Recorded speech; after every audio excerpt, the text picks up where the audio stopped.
without further ado, let's welcome them.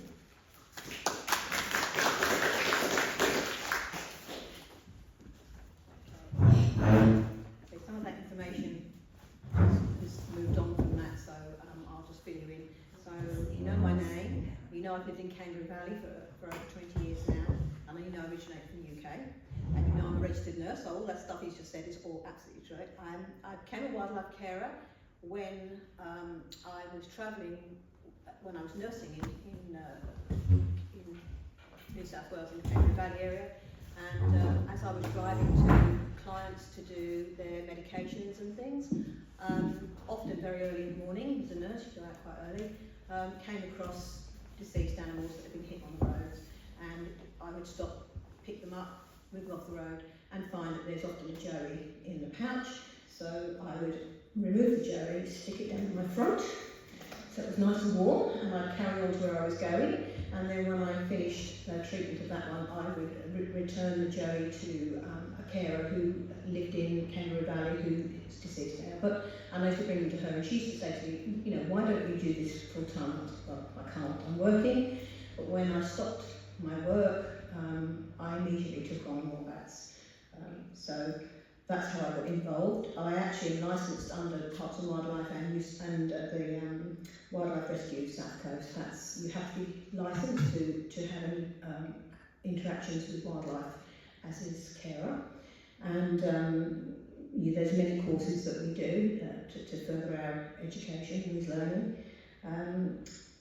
So I'm licensed to raise, rehabilitate and release wombats. I'm no longer a coordinator now. I have been a coordinator. I've also been a director of Wombat Protection Society, with whom I work very closely with. And I do take in, I'm no longer taking long-term wombats.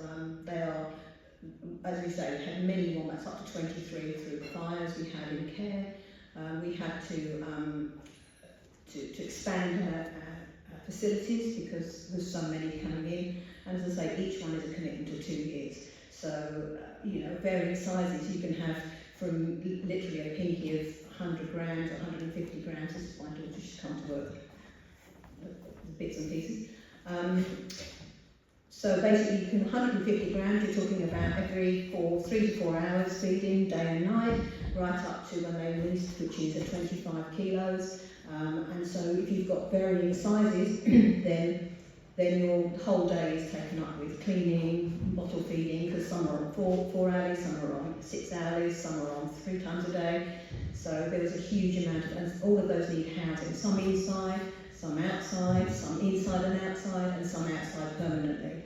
So we expanded at that point, and we built within our barn a sick bay, an indoor and outdoor facility for wombats that may come in with concussion that we can turn around quite quickly and put back home into the back where they come from.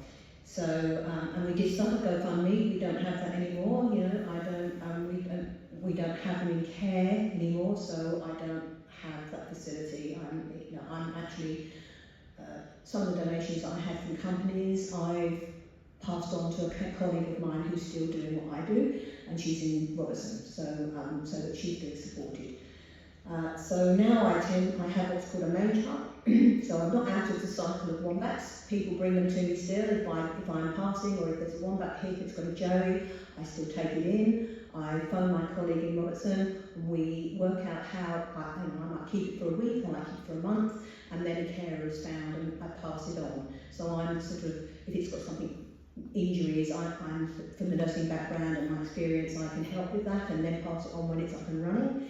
But I'm not keeping them long term anymore. I'm getting too old, arthritis, I can't lift a 24 kilo wombat anymore, so and I need to have a little bit of time now to be able to do some things for myself. So there was so time, we didn't have a holiday for about 10 years, so it was a long time of work. Not that I ever not want to do it, I miss them terribly. I've done many interviews on radio, I've been on ABC, I've done a 7:30 report, all sorts of things. I've been in the Times in London. I mean, there's lots of bits and pieces that have picked up since the fires as well. So I run this mange hub now. So basically I am the hub for mange treatments, and I'm supported by Wombat Protection Society, and therefore they are supplying me with the treatments, power retreat, and so we're getting people on board. It's now licensed, so you have to have a permit from, you have to do a course, a small course, doesn't take very long, and then once you understand what mange is about, then you can work either on your own properties, or if you can't do the course, then you can work under my permit. I will advise people and I will support you in helping to treat these wombats that are dying in droves at the moment. And as you say, roadkill, a big, big factor. If you come to Kangaroo Valley has been for the last 2 years monitoring the roadkills of all wildlife, but the biggest, and it was very surprising, every time a wombat has been hit, or a kangaroo or a possum, we move it off the road and we put a big white dot, sorry, about this big, on the road where it was hit. And what's become very obvious is where the crossing points are. So as you come into Kangaroo Valley past the cemetery, you'll notice there's about 15 of those white dots all in a row. That's all the deaths that have happened on that corner. So you know that that corner is a particular hotspot for wildlife. And what has transpired is over the last 2 years, there's been something like 350 wildlife killed on roads just alone. And of that, the highest percentage is wombats. So their demise is not only with the mange, it's the roadkill. The roadkill is becoming much more prevalent. And so we're ending up with wombats that can't produce until they're 3. When wombats are, there's a 50% male, 50% female. It's pretty much average when they're delivered and they're born. So only 50% of the wombats we have, in New South Wales are females.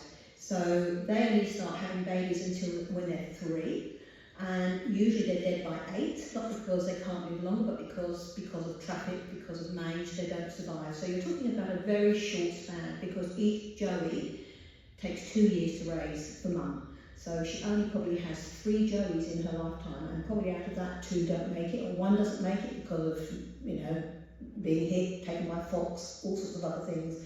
So people say to me, oh, they breed like rabbits. That's not true. It's not true. And they can't breed fast enough to compensate now for death rates. So we're losing them if we don't do something about these guys. So very important. So, history of wombats. First recorded in 1798 by a white man called John Price in Barlow, and he called it Wombat. It's an Aboriginal tribe name. They thought they were like badgers from the early settlers, so Badgers Creek, Badgers Corner is all about wombats. It's about what they thought were wombats from the UK. They thought they were badgers. So wombats predate this by thousands of years, starting with a diptotron skull, which was excavated in Queensland over 80,000 years old. So it's a long standing marsupial that's been on this particular island. So there's some common myths about wombats. So let's just find these common myths. So first of all, just to ask you a question. So do you know what group of animals wombats belong to? Anybody? Sorry? Marsupials, okay. And what makes them a marsupial? What makes them go into that group? A pouch, right. And what's unique about the pouch? Faces backwards. It faces backwards. And the reason it faces backwards is because when it's digging, the soil doesn't go into the baby's pouch, okay? So, where do wombats live? Underground. And the reason they live underground is because they are very susceptible to high temperatures. So wombat burrow stays between 24 and 26 degrees always, winter and summer. So if it's a summer day and it's over 26 degrees, the wombats don't come out. And they won't come out until it's dropped below 26 degrees. This is if they're well. In the winter you will see wombats out a lot, and I get a lot of phone calls about wombats out because people think they're sick. They're not. They're only nocturnal from heat. So if it's a winter's day and it's below 26 degrees, the wombats will eat during the day and they will go to bed at night. So it's purely a temperature-controlled animal, nothing to do with day and night, okay? So do you know how many different species of wombats there are? 4. So we have the southern hairy-nosed wombat, very much into, it's on the list of being vulnerable. We have the northern hairy-nosed wombat, which got down to 63 only. and they now have got those numbers up to about 140, and it's taken about 20 years for them to actually create a fence line around Epping Forest up in Queensland, and preventing any animals coming in to take the joeys, and that's how it's taken. So they were vulnerable. They are now not so vulnerable, but they are still being protected. Then there is the bare-nosed wombat, which is what we have in New South Wales. And there's also a bare-nosed wombat in Tasmania, which looks the same, and we always thought it was the same, except it's smaller, but in actual fact its genes are different. So it's actually not, it is an individual species, so there are 4 different species in total.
So in Kangaroo Valley's area we have the bare-nosed wombat. Do you know what the closest Australian animal to the wombat is in Australia? Do you know which one it would be? A koala, yeah. So very, very long time ago, if you look at koala when it's on the ground, which you don't see very often, and it's walking, you can mistake it quite quickly for a wombat. It's quite similar. So the gene pool, it's a bit like us being related to monkeys. It's a very long time ago, but there is a genetic link, and then they've split off and done other things. So how big is a baby wombat when it's born? It's like a peanut, same as a kangaroo, so it's tiny. And it does the same as a kangaroo. It comes out at 30 days and it will crawl into the pouch. The difference between a kangaroo and a wombat is that the kangaroo can look in its pouch and see, oh, I've got a baby in here, and it cleans it. For the wombat, it can't obviously reach the back of its pouch because it's facing the wrong way. So the wombat baby becomes very clean. It defecates outside of the pouch, and when it's inside the pouch and it's very small, it eats its own poo. So it's a very clean animal. Whereas kangaroos, you have to toilet them. You don't have to toilet a baby wombat. So a very clean animal. How long does this baby stay with its mother? It's about 2 years before it leaves its mum.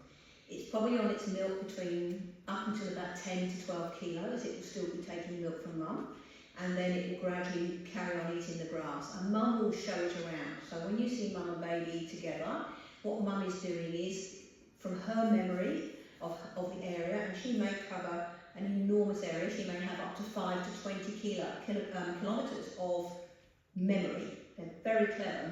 People don't understand how big their brain is. It's the biggest brain in all marsupials. It's a very clever animal.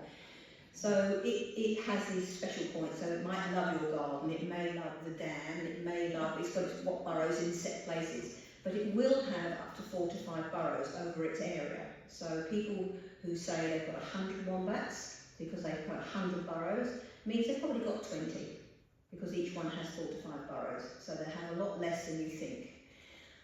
So they will have a favourite burrow, which will probably be near water, near a dam. It might have nice grass. But when it rains and it floods, they will have a burrow on high ground, which they will go to. And they will use that burrow and then they'll keep checking the burrow they like until it's back to normal, and then they will re-dig it out. So here is one of the burrows in Kent's territory. This burrow is very interesting because a few metres inside the burrow there is a nest that is actually big enough for me to turn around in. Just at the entrance here, you can tell that the burrow has been recently cleaned out, so wombats would use this burrow quite regularly. Here I am about 3 metres inside the burrow. It's an excellent example of how the tunnelling system works. As you can see, there's a burrow there and a branching burrow off here. Just inside, this is what Jake and I wanted to show you. just inside to the left here, there's actually a nest, and it's actually big enough for me to turn around in. So it shows they have their entrances small, but inside it's nice and big and comfy for them. So I'll go around and show that the nest. Okay, so now I'm about 4 metres inside the burrow and at the start of the nest. At the other side of the nest, the tunnel continues further. As you can see, in the nest there is a lot of leaf litter. Wombats use this and other things such as grass to make beds for themselves. This nest is a fairly big one. I am easily able to turn around in it. How much does an adult wombat get to in weight? Any ideas? 40 kilos. Yep, 40 kilos, up to 40 kilos. Big animal. They get big. Wombats, what do they eat?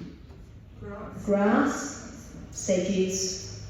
They don't eat flowers. They don't. People say to me, "It might eat them off." It doesn't eat flowers. It doesn't. It's not interested. It's just interested in the earth, the grass, a bit of bark, charcoal. That's all it will eat. So how far can the wombat travel for food? Well, as I said before, they can go up to 20 kilometres if they have to. So mum will not actually take Joe all that way, but what mum has got in her memory is the crossing points. So the crossing points on, for example, outside the cemetery in Kangaroo Valley, once upon a time there wasn't a road there. And that was a crossing point across a paddock.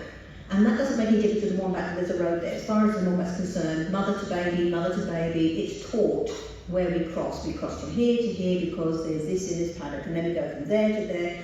So when you see mum with Joey, to begin with, Joey sticks close to mum, and after a period of time it gets to know, and she's clever, so her burrow is in a certain place, baby will follow her out, and she will only go within a very small area so that Joey gets to learn how to run back to the burrow if there's danger. And as the Joey gets bigger, she travels further, and the Joey will continue to run back to the burrow. So often when you have mum hit in a car, the actual Joey will be gone. It just, the minute there's danger, it will run back to the burrow. The problem for us is finding it if it's not big enough to be on its own, because once it's gone back to the burrow, we don't know where that burrow is. So sometimes they will sit by mum. Sometimes they will sit by mum and wait for days, trying to get mum to get up. And often you will see a wombat Joey looks like it's attacking another wombat. The wombat's laying on the ground, it's dead, and it's jumping on mum. It's saying, wake up, wake up, wake up. It's very sad to see. How fast can a wombat run? People think they're slow. They can run up to 40 kilometres an hour over a very short space of time. So they're as fast as Usain Bolt over a very small time. So they are very fast. You don't think they're fast because they toddle around, but they are very fast. The wombat's biggest threat to its survival is us, unfortunately. Cars, shootings, and that's now illegal shootings. Mange is a big killer, really. That's pretty much it. And now at the moment, because of the climate change we've got, is flooding. Flooding is a huge problem for a wombat. Obviously they lose their burrows, and then they wander around looking for somewhere to just stay. They'll be under your veranda, and then we get millions of calls about people complaining because they're under the veranda and they're under the shed.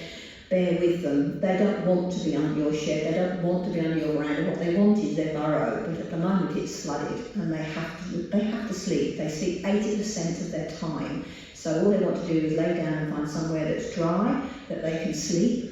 And get up the next day, and you'll find that night they'll be out again. They won't be under your house then, they'll be out eating. And they're using you as a drop for convenience of being able to continue to stay where they are until their burrow is back to normal. So please deal with them. Lynn, I think you missed the question about the poo. I haven't got that down. So I'm through my list here, and I will come down there. So of the 5 senses, what does a wombat use the most, do you think? Smell, that's right. Tremendous smell. If you've got a wombat out in your garden, it can sense the person next door coming out of their house. It knows those smells, so it associates them. And they actually have a pictorial picture. So when they sniff, they can picture the person next door coming out. They know exactly what's going on. They have an enormous olfactory. Its eyes they do use, but they're not totally reliant on them. We've often had wombats we've released with one eye. They're not all partial sighted. They use their sense of hearing, very sharp hearing, and their sense of smell. So, and we went through, is a wombat nocturnal? No, they're not nocturnal because we think of the night and day. They are nocturnal because of the heat. Wombat poos. They do lots of poos. Every wombat does 80 scats a night. Right. So, and if you've got little poo, it's a young wombat, and you'll find little poos will be under bushes and under places because it doesn't feel very safe, and it's got to stop somewhere and it doesn't want to be out in the open. Big poos are stuck up your fence and on high things. That's a very big wombat who's saying, hey, I'm here and this is my property and I'm in charge here. Females leave their poos out sometimes if they're on heat, so they can let the males know that they're ready to go. But there is no nutrient in a wombat poo. Wombat poo doesn't help your garden. It's got they are a slow gut fermenter. So a wombat when it eats some grass one day doesn't come out the other end for 7 days. It has a very slow process, a very big intestine. And when it sleeps, it goes into torpor. So basically, every time it sleeps, it basically shuts the whole body down, apart from a bit of the gut that chugs through the grass. So it takes a long time to process it, and because of that, it takes every nutrient out, all the water. So they don't need to have water very often. They can take it if there's grass. All the water, all the nutrients, and all that comes out the other end is what really they don't need, and there's nothing in it. So very efficient. And the other thing they're very efficient at is excavating. We need these animals to dig. They turn over our soil, however irritating that might be. The fact is, every time they dig, they're taking what's under the surface to the top, and then if you watch a wombat, they drag the detritus, the leaves, into their burrows, and it will be in there for a few days, and then they will rehouse it, push it back out again. So all that is all turning that soil over, which is what we need. Particularly in Australia, the soil is quite poor in many, many places, so that turnover of soil is really important. Okay, so and all this, so I'm just going to go through my little notes that I've got here.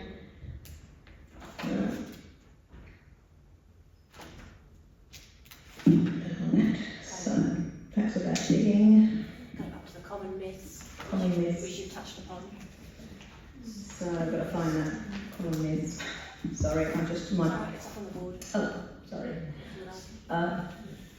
Yeah, so we talked about the wombat being sick. I'm not getting a lot of calls, and I'm always, it doesn't matter if you think it's sick, let me know. I can tell you if it's sick or it's not. If you're ever concerned about a wombat, take a photograph and flick it to me, because I can tell you quite quickly whether it's sick, or whether it's too small to be out, whether it has mange, or whether it's attack wounds, or whether it's mating wounds, and they're all very different. So, but if you don't know, just flick it to me, because I can put your mind at rest. So I can say, and it's wonderful to be able to say that to people and say, oh, I'm so worried about it, it's got these awful marks on it, I think it's got mange, and it's great when I can say, it's fine, it's just attack wound, it's mating. You don't have to worry about it, you haven't got mange. So that's a real big thing. I've talked about metabolism and the explosion of wombats, and as I said before, that thing about there's an explosion of wombats, I can't tell you how many times I hear that. Oh, there's an explosion of them. I say they can only breed every 2 years, and therefore there's no explosion of wombats. You know, they can't breed when they want to. Once that baby's on board, it's there for 2 years. And so that one wombat, they don't have very rarely a twins born. Their pouch can't contain 2 babies, and the only time we've had twins is when the wombat has been hit when the babies are very small. They have 2 teats inside, so they have got facility to have babies too, but by the time they get to at least 2 to 3 kilos in that pouch before they come out. So you're talking about this size. That sort of size wombat you would never get 2. So usually what happens is, like baby birds, one gets pushed out and doesn't survive. So it's only when those wombats are hit and they're carrying those babies and they're still very small that we have the twins. It's very unusual. So it's not impossible, but it's rare. Wombat rescues. Right, well, we have lots of different reasons why we rescue wombats. At the moment, in Kangaroo Valley particularly, toxoplasmosis, big problem for wombats. So that's feral cats. In Kangaroo Valley, we have the picnic area. The Sydney Catch and Water don't do their cat eradication on a regular basis. So you can imagine how many kittens are born down there, and those kittens pick toxo, they pass in their feces. The wombats eat the grass, toxo kills them. And it's not a very nice way to go. We've had about 8 recently with toxo. So that's a real thing to, keep your cats, keep feral cats out. If you've got feral cats, get a shooter in, because they harm our wildlife, apart from the fact of obviously other things they take and eat and attack and wander off with. So we have obviously road injuries. Many of those, they don't survive it, even when they're still alive. Most of the time, it's not practical. If it's a baby and it has a broken leg, we can rectify that. But a broken leg like us all means you've got to have a plaster on and you've got to be off that leg for 6 to 8 weeks. Well, a young wombat in a pouch, yes, you could probably manage that. An adult wombat, it's not going to sit. It's not going to wait for 8 weeks, and it's going to lose its burrow. So if you remove it, it will lose its territory, and other things will move into its territory, and then when you put it back, it will be attacked. So even though the animals looks like it's survivable, and many times I've taken them to Camden Wildlife Hospital, and a prognosis has been, well, yes, we can mend it, but it's going to have to be on IV fluids, it's going to have this, it's going to have, it's just not practical, it's just not.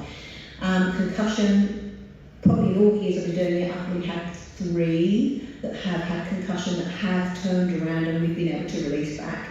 Most of the time they end up with seizures, brain injury, and we have to have them euthanized. So those are the sort of situations we get. But things that come in, we have baby wombats come in that have been left orphaned and they've been attacked by a bigger wombat. Big wombats will attack baby wombats, particularly a male. They see that wombat as being a territorial, invasion. They don't want it, and usually mum is there to protect it. Mum stands her ground, and baby runs back to the burrow. If mum's not there, Joey comes out, she's vulnerable and will be attacked. And I've seen some horrendous injuries from attack wounds by other wombats. The other thing, of course, is dogs. Dog attacks. People let their dogs out, and if they've got more than one dog, that pack instinct kicks in, and we end up with dogs that rip the wombats to pieces. And that's been quite a common thing we've had to deal with. And the infection from dog bites is quite big, so we end up having to do lots of rescues. I had one wombat that had no ears, ripped its ears off, had them surgically done, had them the flaps re-put further down, looked a bit strange. She had like a completely round head. And I released her on a property that I actually used for quite a long time. It was a big property and they loved their wombats, and we had about 20 wombats over the 5 years. We released just on this one property, and they knew all of these wombats, they knew their names, they just adored them. And this one, when we released it, I thought, well, this is going to be an easy one to follow because she has no ears, she's got a round head, her ears are there, but you can't see the little ear flaps. And I was quite excited because the vet who did the surgery on that wombat, who's retired now, I really wanted to send him a picture to say, look what happened, look how she got, and she's out there. And we released her, and the next day she disappeared. She'd gone, never saw her again. 2 years, we went through the drought, we went through the fires, and then the woman who owns the property about 2 years ago, a year ago, she rang me, she said, I've just had the weirdest wombat turn up, it's got no ears. I said, wow. So I was thinking it died, but she'd just gone on her own way, and she just suddenly had to rock up at this house, and there she was, she stayed a day, and then she disappeared again. Not seen her since, but it just goes to show you that, they are out there sometimes, the ones, and I just have hope in that, because I think how many I've saved and released, and how many probably died in those fires, the places that they were released were so safe, in the forests and places where you expect the houses where they've got wonderful, properties, and they're backed onto the Morton National Park. They're probably all dead. I mean, chances are they didn't survive those fires that came through Kangaroo Valley. So, but you have to have hope, and you have to think, well, she gave me hope because she turned up. So, wombats, we have little baby wombats come into care. As I say, they do they need a lot of care. The mange is now the big issue for me. I'm now running this mange hub, and as I said earlier on, I am there. We have lots of ways of treating. We've had to fight for years to get approval of treating wombats, believe it or not. So up until about 5 years ago, Parks and Wildlife, although they turned their eye to what we were doing for probably the last 20 years, we couldn't talk about it because it wasn't legal, because the process of what we were putting on the wombats, even though we've been doing it for years and we knew it worked and it wasn't harming the wombat, from the point of view of an animal, they're saying you can't do this from a native animal, it hasn't been trialled, it hasn't been tested, and therefore you could be harming it, even though we were saying if we've been doing it for years, it works.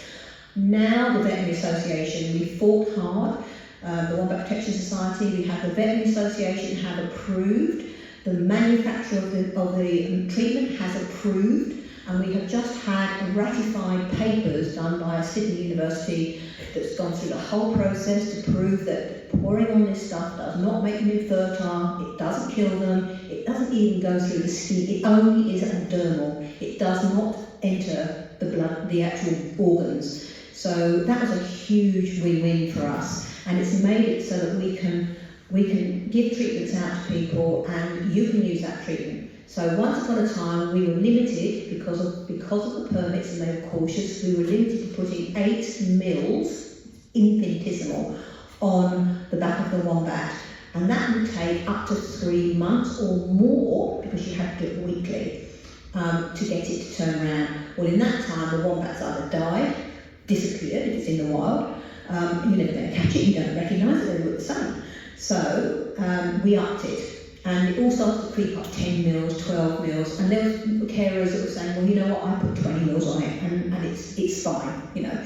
So we had a symposium on mange, and in that it was discovered we could be very open, and there were people there from the Veterinary Association, and we were saying, look, we've been putting 100 mils on, and it works in 5 treatments, it's done.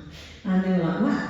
So they've gone away and we've had this big paper. Anyway, we can now do 100 mils every 5 days, because we know now that the sarcoptic mange has a breeding of 5 days. So 5 days the nymphs come up, and then the next 5 days they're on the surface. So if we hit it every 5 days, in the end there's nothing to lay the eggs, there's nothing to go back. And so within a month we can turn it around. And that's a huge, huge difference to these animals. So unless it's dying in a paddock and it's laying there and it's its last breaths, we give it a go. Because what you see isn't always, you can see the worst wombat, worst mange, and you think, oh my goodness me, but you treat it, it comes good. You can see a wombat which looks like very moderate mange, you treat it and it dies. It's about the immune system and how the immune system works, and the younger the joey or the wombat, obviously the more likelihood of not surviving because its immune system isn't up and running properly. But it's successful, and so we are really trying hard now to get these wombats. We've created a team in Kangaroo Valley, and we're looking for people who are interested in Berry and in surrounding areas, because we can't run around all the time and do the treatments.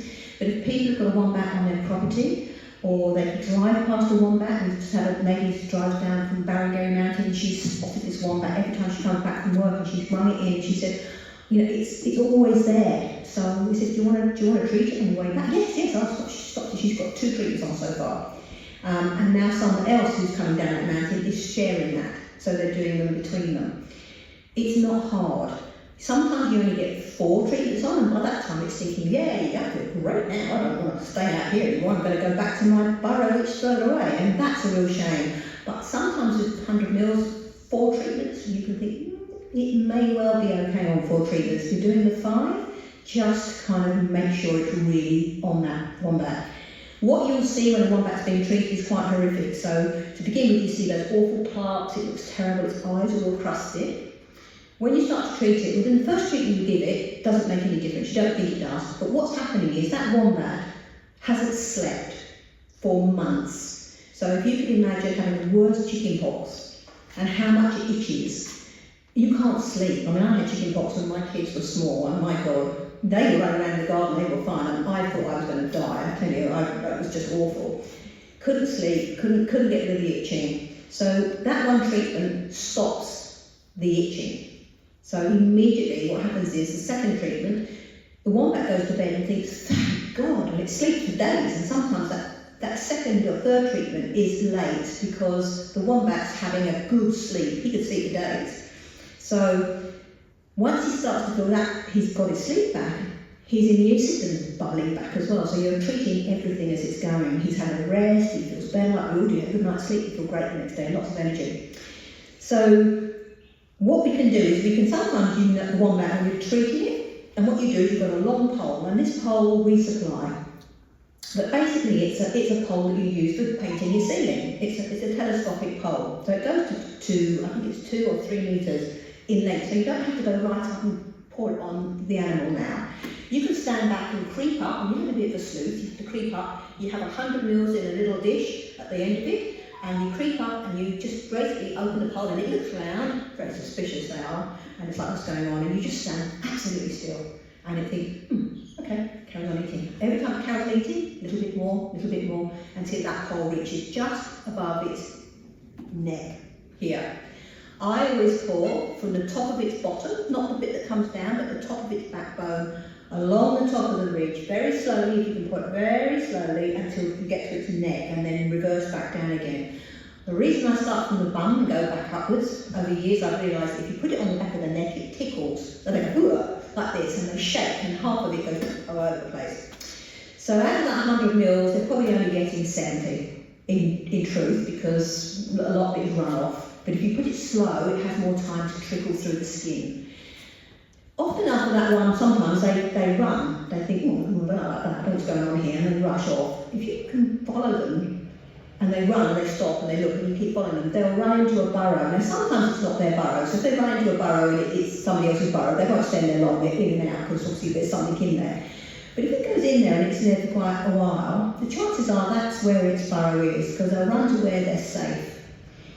If we can't finish that treatment by pouring it on, because they're very predictable for mange. They'll come out and they'll be near the house often, and they'll eat at a time of day when you wouldn't normally see them.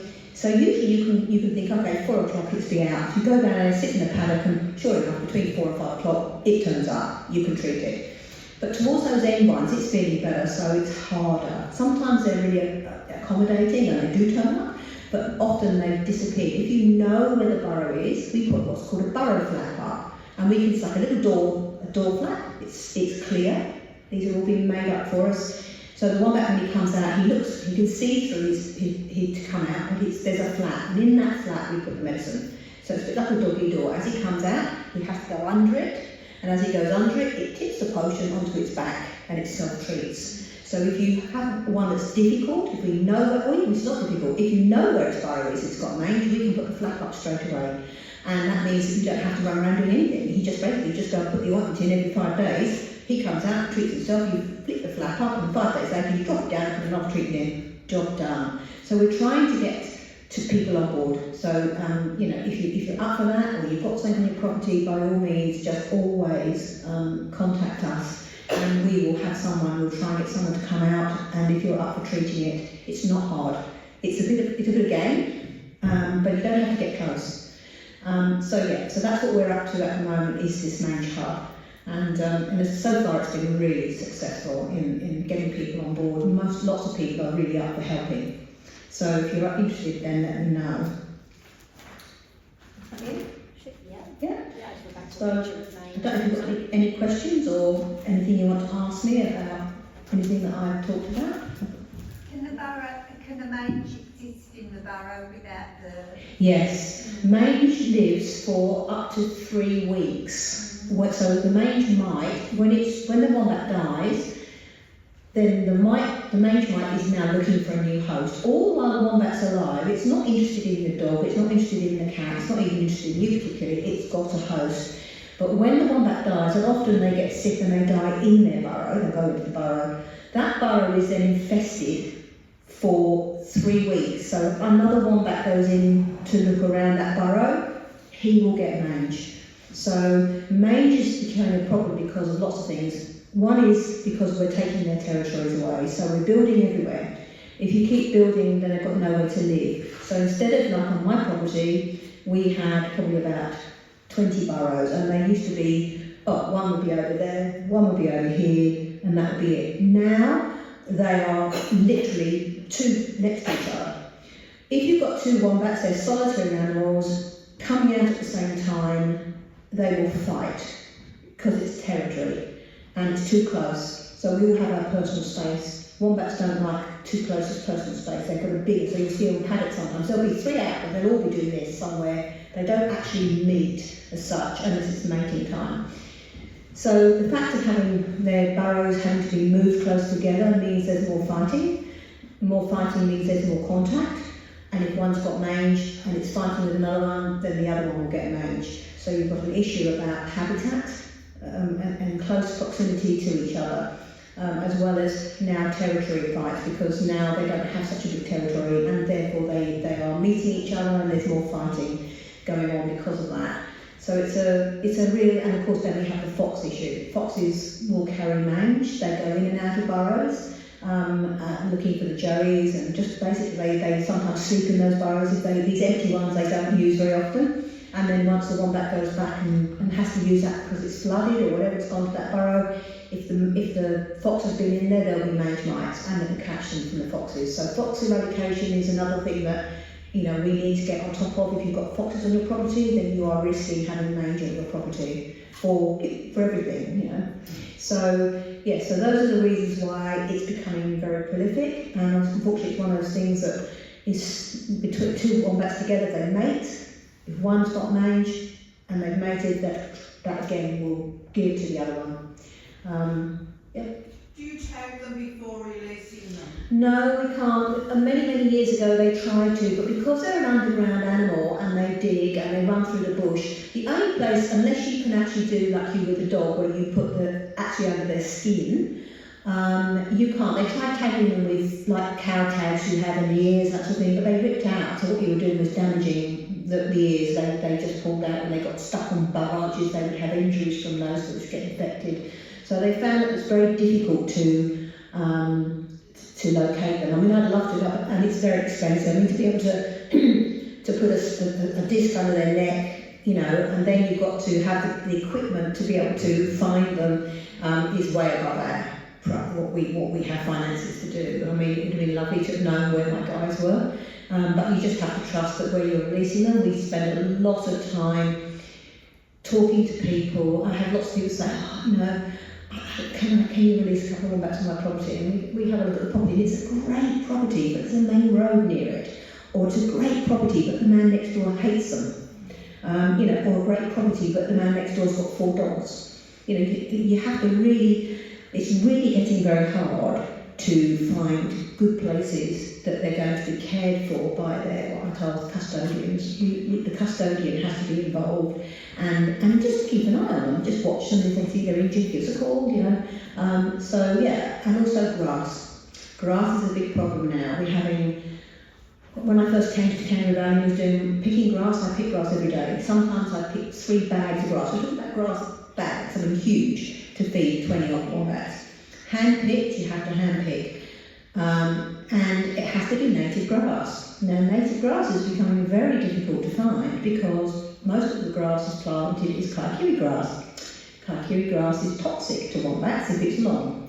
So it can eat it if it's short, but when it gets long, it emits poison in it to prevent things eating it because it's going to flower, and that kills the wombats. And so I can't pick grass this big, it has to be this long, and when it's that long, kaikiri is not, I can't use it. So I've ended up having now, I used to pick in Kangaroo Valley, the churchyard, it's gone. The council ploughed it and ripped it up. I used to have a big patch I used to go to, they put the children's playground on it.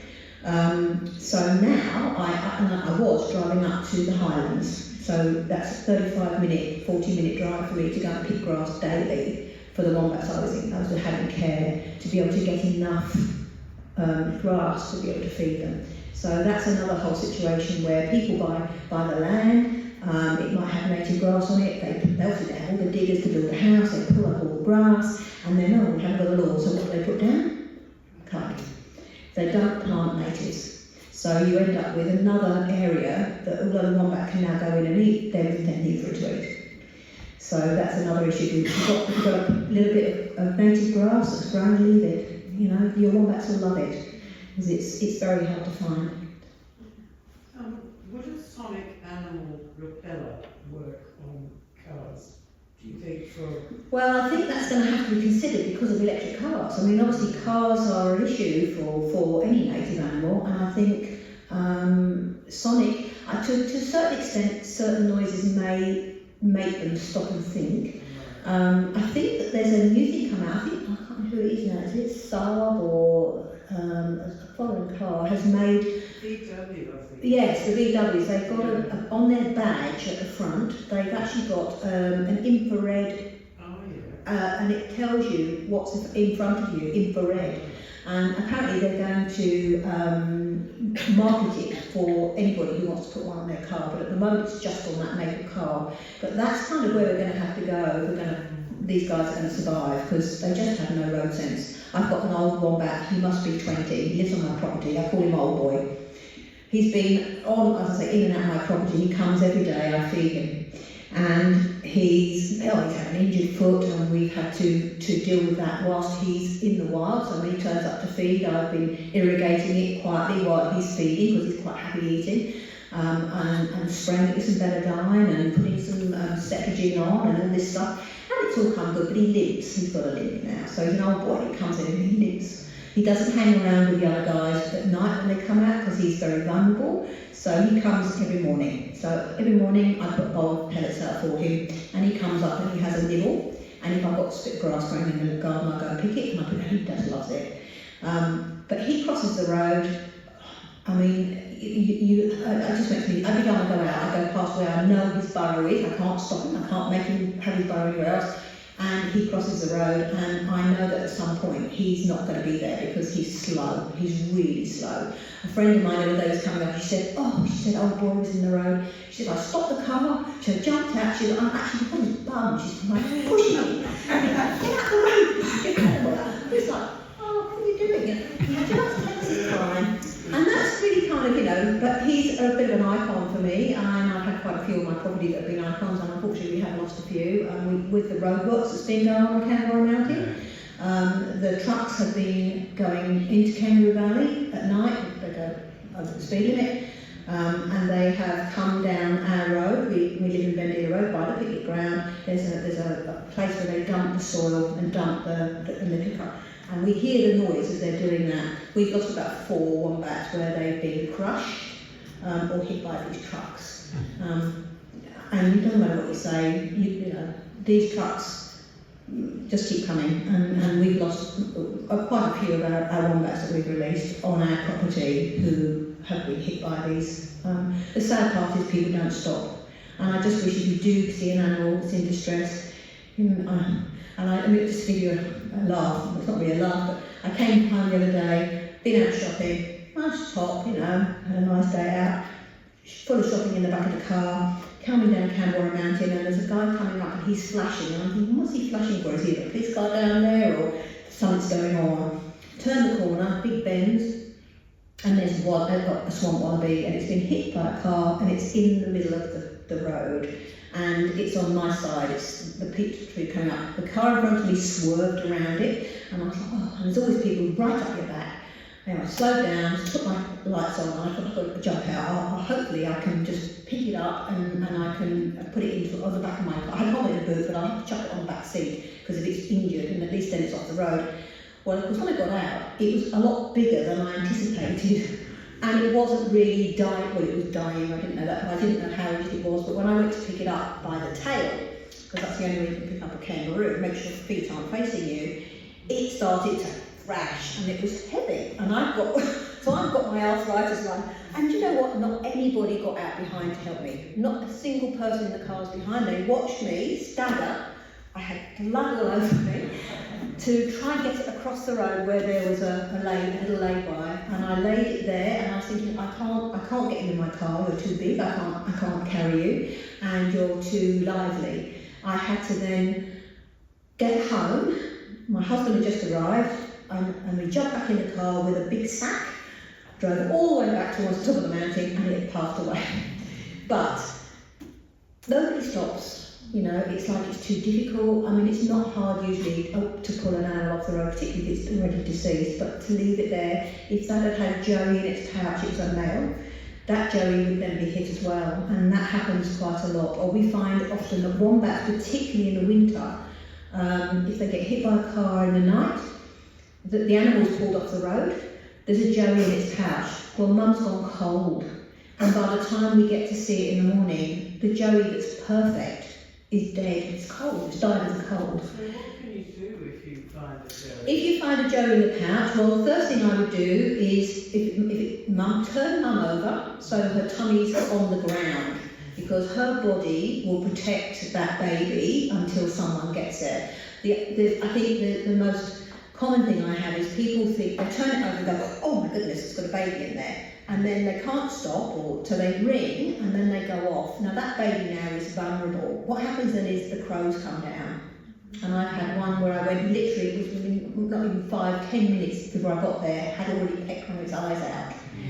It survived. We raised it, it went back out. But it happens very quickly. If you turn mum over, you know that mum's body's going to take that baby. It's not going to kill the baby, mum lays in the pouch all the time. And call Wildlife Rescue. Wildlife Rescue have a 24-hour phone with someone on it. It's not like Wise where you phone up and you don't an answer machine and it goes here and everywhere. There is a person, and that person, if they're not available, it's because they're doing another call. They will come back to you. The first thing they'll do is they'll say, where is it? And wherever it is, they will have a contact there, like me, or there's about 6 of us in the valley, and they'll phone us and say, can you go and check that pouch? Or the person thinks there's a Joey. We will go straight down and pick pouch. So if you find a mum and you turn it over and there is a Joey in the pouch and it's tiny, and I'm talking about this size, it's not viable. Put it back. Turn mum onto its tummy and nature takes its course. I've had so many people, and it's so heartbreaking that they bring these beautiful little things at this big. They've got claws, they've got whiskers, all of that stuff, but they're just not viable. We can go down to about 120 grams, which is still only about this big. But if it's this big, we can't save it. And believe me, we try, but this doesn't happen. And it's just a lingering, and you have to go to the vet and have them put down, and that's really awful. And with mum, it is what nature intends. If mum's gone, Joey just goes slowly into torpor from the cold, and it will die very, So always put mum on its tummy if you think it's got a Joey, and phone it in. You don't have to do the rescue. If you want to learn how to rescue, then that's something you can learn to do. And I've often talked people through it on the road. They hit it and say, oh my God, it's got a Joey, oh my God, what am I going to do? And I say, okay, this is what you can do. Are you happy to do it? Some people are like, oh God, no. And some people say, yeah, particularly nurses. I mean, I can hear nurses going out and they often stop and carry a pair of scissors, carry a pair of gloves. Scissors sounds awful. The animal's dead. So you have to put your hand inside that pouch and it's warm. So you turn mum over and you slide your hand in, palm up, like a little inside the top of the pouch, and you cut the pouch about this much. It's a horrible feeling because it's quite tough, but it doesn't bleed because mum's dead. There's no feeling there. Once you've opened that pouch up, you can see what you're trying to get out. If it's a big pan, you can just pop it up. Pop it in something warm, wrap it up in something, and bring it to a wildlife rescue. If it's a small Joey and it's on the teat, and that sometimes happens, it was having a feed whilst my mum was killed, the teat is long, and the Joey might be this size or this size. Anything smaller than this isn't viable, so don't rescue it, just leave it sucking on mum's teeth. There's a bit of milk coming out. You have to look in the pouch, because if you just put your hand in and think, oh, there's a little Joey there, and you pull it out, it's on the teeth. As you're pulling it out, it rips its mouth apart. So you actually damage its mouth to the point where it's not viable. So you need to look inside, and if it's on the teeth, work down the teeth, squeeze it so it's no longer functioning milk, and just cut it behind your fingers. And when you take the Joey out, it's still on the teeth. Just hang on to that. Eventually what happens is the Joey thinks, hang on a minute, there's no milk coming out of this, spits it out. Once it's out, you discard it. But it's just, you have to be careful if it's on the teeth. So, you can't just put your hand in and pull. So there's sort of, if you ever get stuck or you want to do it, but you rescue this animal then, and then, I mean, I've had so many trainees, and sometimes they're just wonderful. I mean, they just phone me up and they just say, I'm on my way to work and I've just hit this wombat, or I've found a wombat, turn it over, it's got its jelly, I've taken it out and I've got it in my sweatshirt and it's all wrapped up and it's warm and I've got the heater on, and you know, so, and I say, can you bring it to me? And they go, yeah, and they'll just drop it off. Or I can meet them somewhere and I take it off them. The other thing with wombats is if you do have a baby wombat, ever, do not put them in front of a fire to get them warm, you know, because they don't like heat, as in lots of heat. So the thing to do is to do layers. Put them in a bag, a pillowcase, wind it up so that it's only in there, put that pillowcase inside a jumper, inside a beanie, so you've got those layers, and then keep it warm, you know, put it next to you, under your armpit, you know, whatever. I put my car seats on, my electric seats, I stick it on the electric seat because that warms it through the layers. But don't think, you know, hang it by my fire to keep it warm, because that will kill it. So you just need to be, cold is better than hot, too hot with a wombat. I think that's about everything. Anybody else? I just found the other day when I was coming home at night, it was about 9 o'clock, and I was going across Wharf Bridge. There was a wombat that came onto the bridge, and I was a bit worried that cars coming the other way. I tooted it off the bridge. It actually responded. I didn't have to get out of it. He went back the way it came. So I found that quite a lot with wildlife. If you toot them like echidnas, they'll go back. Sometimes I think the best thing for a wombat, wind your window down and go on the side of your car, they're gone.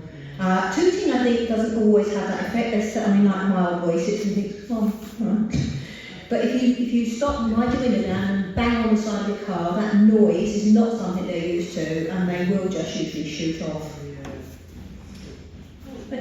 How deep might the burrows be, or how long? With a southern hairy-nosed wombat, compared to the wombats we have, southern hairy-nosed are a bit like moles. They will have multiple entrances. Their burrow could be over this whole room under the ground with exits here and exits there, and they live in colonies. So they're like what they're called, meerkats, like meerkats.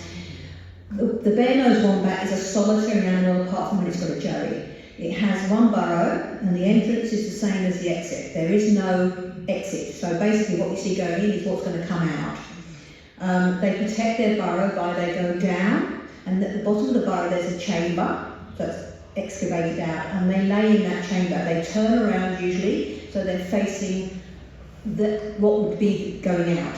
And the idea of that is if anything comes down that burrow, and particularly dogs who people have Jack Russells and things like that, the wombat will wait until that animal's a good way into that tunnel, and it will rush forward. Now bear in mind they can do 40 kilometres an hour, and they put their head down, their head is like a rock.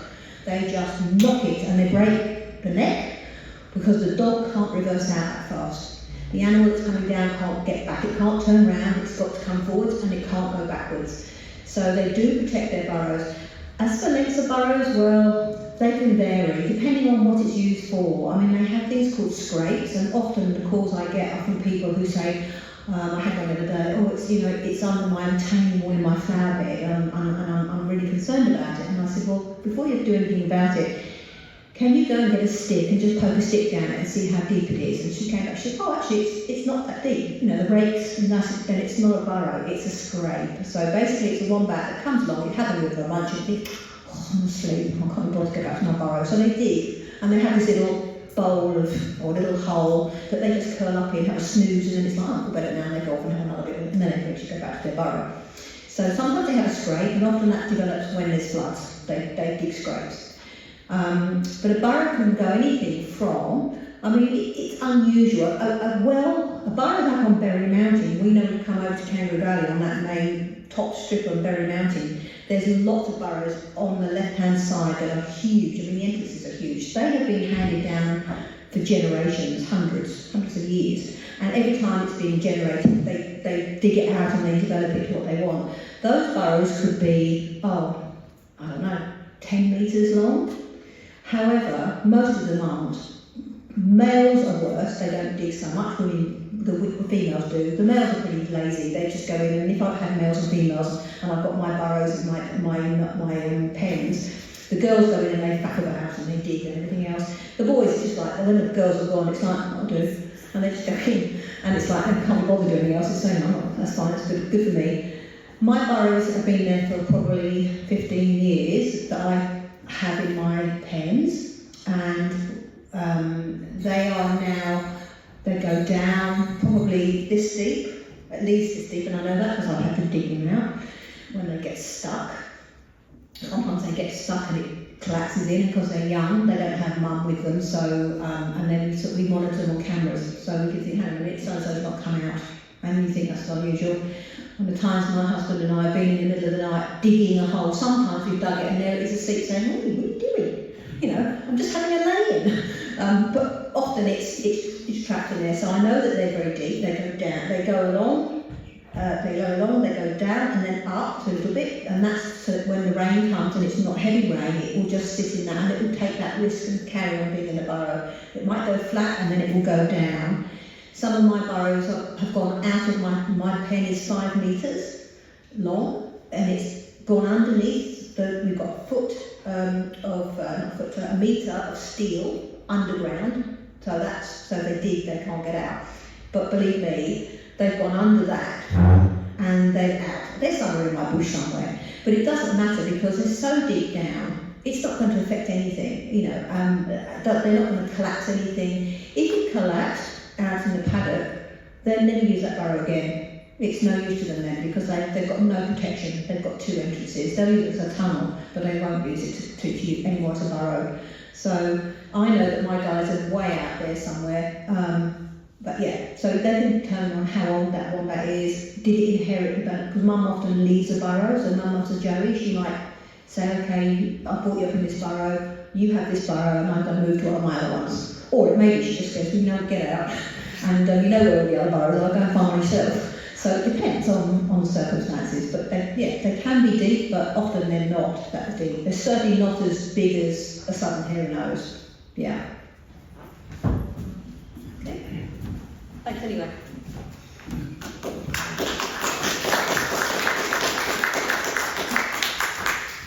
That's a fabulous amount of information, Lynn, and a fabulous presentation.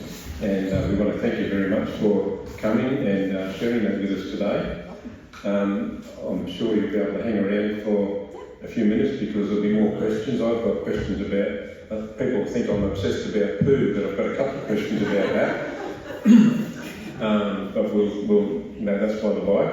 And Gordon's got a little gift here, just as a thank you for being with us today. So let's thank Lynn once again.